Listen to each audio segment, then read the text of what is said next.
வணக்கம். இன்றைக்கி நம்ம பார்க்க போகிற சமையல் என்னென்னு பார்த்தீங்கன்னா, சுகர் பேஷண்ட் சாப்பிட்ற மாதிரி ராகியும் கோதுமையும் வச்சு தோசை தான் பார்க்க போகிறோம். இதில் வந்து அரிசி சேர்க்கலை, அரிசி சேர்க்காமல் வெறும் ராகி, உளுந்து, கோதுமை இது மூணுமே வச்சு தோசை ரெடி பண்ணியிருக்கோம். அதுக்கு சூப்பரான ஒரு ப்ரோட்டீன் சட்னி. இந்த தோசை வந்து ரெகுலராக எடுத்துகிட்டு வந்திங்கன்னா சுகர் லெவல் நல்ல கண்ட்ரோலுக்கு வரும். ஏற்கனவே ஒரு 4 ரெசிபீஸ் வந்து போட்டிருக்கேன். டைம் இருந்தால் செக் பண்ணி பாருங்கள்.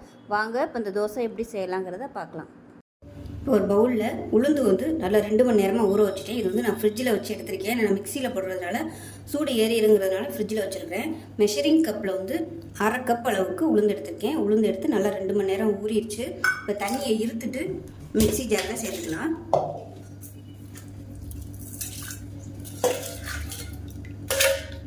ஃப்ரீசரில் வச்சதுனால நல்லா அப்படியே ஐஸ் ஃபார்ம் ஆயிடுச்சு. இப்போ நம்ம அரைச்சிக்கலாம். கொஞ்சம் கொஞ்சமாக தண்ணி ஊற்றி நம்ம எப்போயும் நம்ம கிரைண்டரில் எப்படி அரைப்போமோ அதே மாதிரியே அரைச்சிக்கலாம். இது வந்து நீங்கள் கிரைண்டரில் போடுறதுனாலும் போட்டுக்கலாம். நான் வந்து கொஞ்சமாக இருக்கிறதுனால மிக்சி ஜார்லேயே சேர்க்குறேன். கிரைண்டரில் போட்டிங்கன்னா உங்களுக்கு இன்னும் நல்லா ஃப்ளஃபியாக சூப்பராக வரும். இப்போ உளுந்து அரைச்சாச்சு, இது தனியாக இருக்கட்டும். இப்போ நம்ம உளுந்து அரைச்ச மிக்சியில் மெஷரிங் கப்பில் 1 கப் அளவுக்கு ராகி மாவு, அதாவது கேழ்வரகு மாவு சேர்த்துக்கலாம். இல்லை மெஷரிங் கப்பில் 1 கப் அளவுக்கு கோதுமை மாவு சேர்த்துக்கலாம். இதை வந்து மறுபடியும் நம்ம நல்லா அடிச்சுட்டு வந்துடலாம். கை வச்சு கலந்தோம்னா ஒன்றும் சொன்னாப்புல மிக்சிங் ஆகாது. அதனால நான் வந்து அந்த உளுந்து மாவுலேயே சேர்த்துட்டேன். இப்போ இதை வந்து நல்லா அரைச்சிட்டு பார்க்கலாம். தேவைப்பட்டால் தண்ணி ஊற்றிக்கோங்க. தண்ணி வந்து ரொம்ப ஊற்றிட வேணும். இப்போ பார்த்தீங்கன்னா நல்லா அரைச்சிட்டு வந்தாச்சு. நீங்கள் வந்து கோதுமை மாவும் ராகி மாவும் கையில் வந்து தண்ணி ஊற்றி கரைச்சிட்டு கூட நீங்கள் மிக்சி ஜாரில் சேர்த்து நல்லா அடிச்சுக்கோங்க.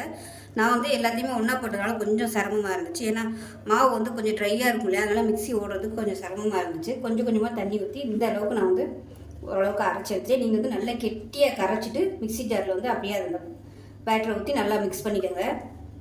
மிக்சியில் எதுக்கு போடுறதுனா நம்ம கை வச்சு கலக்கிறத விட மிக்சியில் போட்டோம்னா நல்லா கலந்துடும். ஏன்னா கோதுமை மாவுலாம் கை வச்சு கலக்கையில் அங்கங்கே கட்டி ஆயிடும்.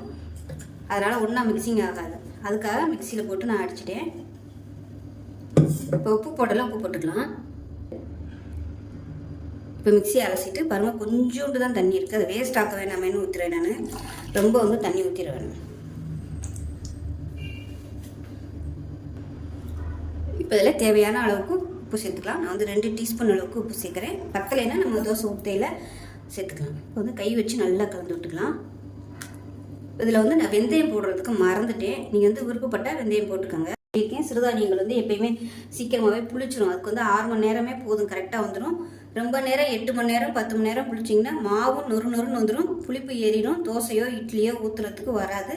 அதனால நீங்கள் எப்பயுமே பகலில் வந்து ஆட்டிக்கோங்க. காலையில் ஆட்டி ஒரு 10 மணியை போல் நீங்கள் ரெடி பண்ணிங்கன்னா உங்களுக்கு வந்து நீங்கள் அதை பார்த்துக்கிட்டே இருக்கையில் பொங்குதா என்னங்கிறத நம்ம கண்ணில் பார்த்துக்கிட்டே இருக்கலாம். நைட்டு வந்து நீங்கள் ஆட்டி கரைச்சி வச்சிங்கன்னா தெரியாது. காலையில் நம்ம எந்திரிக்கும் போது மாவெல்லாம் வேஸ்ட்டாக போயிடும், ரொம்பவும் போய். அதனால் காலையில் ஆட்டுறது தான் பெஸ்ட்டு. நான் எப்போயுமே அப்படி தான் பண்ணுவேன். இப்போ கரைச்சி வச்சேன்னா ஒரு 2 மணி 3 மணிக்கெல்லாமே நல்லா பொங்கிடும். இப்போ நைட்டு ஊற்றுறதுக்கு தூக்கி நம்ம ஃப்ரிட்ஜில் வச்சுட்டு ஊற்றையில் வெளியே எடுத்து வச்சுக்கலாம். அதுதான் கரெக்டாக இருக்கும். அதனால் எப்போயுமே காலையில் ஆட்டி வச்சுக்கோங்க, அதுதான் நல்லது. இப்போ இது 6 மணி நேரம் புளிக்கட்டும். புளிச்சதுக்கப்புறம் பார்க்கலாம். ஒரு பேன் எடுத்துக்கலாம். 2 டீஸ்பூன் எண்ணெய் விட்டுக்கலாம். எண்ணெய் சூடானதும் 2 டேபிள் ஸ்பூன் உளுந்து சேர்த்துக்கலாம். 2 டேபிள் ஸ்பூன் துவரம் பருப்பு சேர்த்துக்கலாம். இது வந்து நல்லா சிவந்து வர அளவுக்கு வறுத்து விட்டுக்கலாம். இப்போ துவரம் பருப்பும் உளுந்து நல்லா பொரிய ஆரம்பிக்குது. இந்த ஸ்டேஜில் 5 வரமிளகாய் சேர்த்துக்கலாம். நான் வந்து காஷ்மீர் மிளகாய் சேர்த்துருக்கேன். நீங்கள் வந்து நார்மல் மிளகாய் கூட சேர்த்துக்கலாம். இது கூடவே ஒரு 4 பல் பூண்டு சேர்த்துக்கலாம். சின்ன துண்டு புளி சேர்த்துக்கலாம். அது கூடவே ஒரு 1/4 கப் அளவுக்கு பொடியாக நறுக்குனா வெங்காயம் சேர்த்துக்கலாம். இது எல்லாத்தையுமே நல்லா வதக்கி விட்டுக்கலாம்.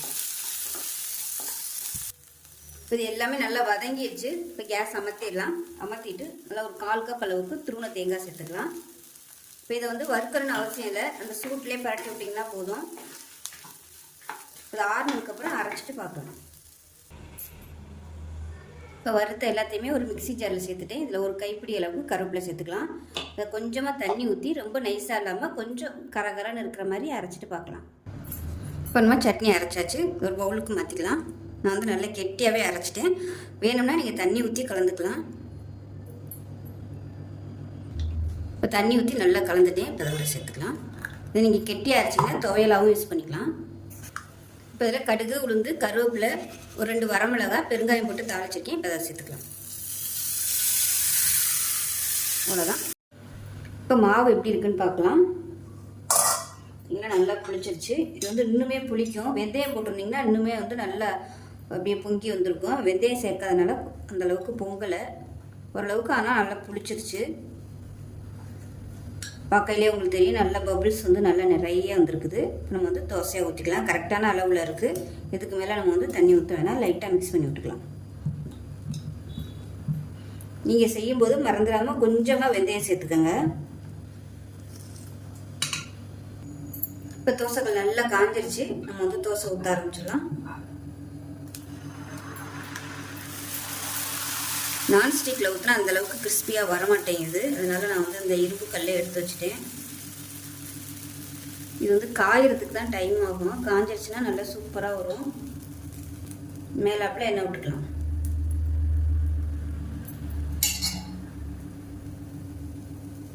எண்ணெய் குறைக்கணும்னு நினைக்கிறவங்க குறைச்சி யூஸ் பண்ணிக்கலாம். மேலாப்பில் உள்ள மாவு வந்து இந்த மாதிரி கரண்டியில் இப்படி லேசாக தடவி விட்டிங்கன்னா உங்களுக்கு நல்லா அப்படியே கிறிஸ்பியாக வரும். நல்லா மீடியமான ஃப்ளேமில் வச்சு எடுத்திங்கன்னா நல்லா மொறு மொறுன்னு சூப்பராக வரும். இப்போ நமக்கு தோசை ரெடி ஆயிடுச்சு. அதுவே அழகாக அப்படியே எடுத்துகிட்டு வந்து பாருங்கள்.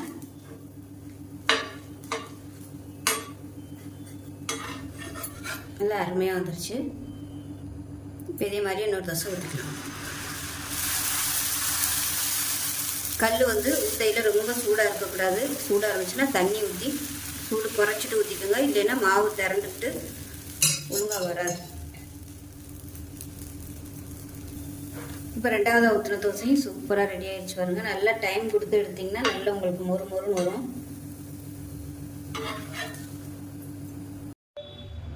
இப்போ நமக்கு கேழ்வரகும் கோதுமை மாவும் வச்சு தோசை ரெடி பண்ணியாச்சு. இப்போ அதுக்கு சூப்பரான ப்ரோட்டீன் சட்னியும் ரெடி ஆயிடுச்சு. ஸோ ரெண்டுமே காம்பினேஷன் நல்லாயிருக்கும்.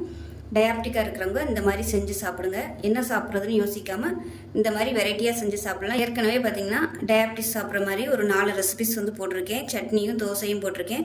அதையும் ட்ரை பண்ணி பாருங்கள். இதுவும் ட்ரை பண்ணுங்கள். இது வந்து ரெகுலராக தொடர்ந்து எடுத்துகிட்டு வந்தீங்கன்னா உங்களுக்கு சுகர் லெவல் நல்ல கண்ட்ரோலாகவே இருக்கும். மாத்திரையோட இதையும் சேர்த்து சாப்பிட்டு வந்தீங்கன்னா.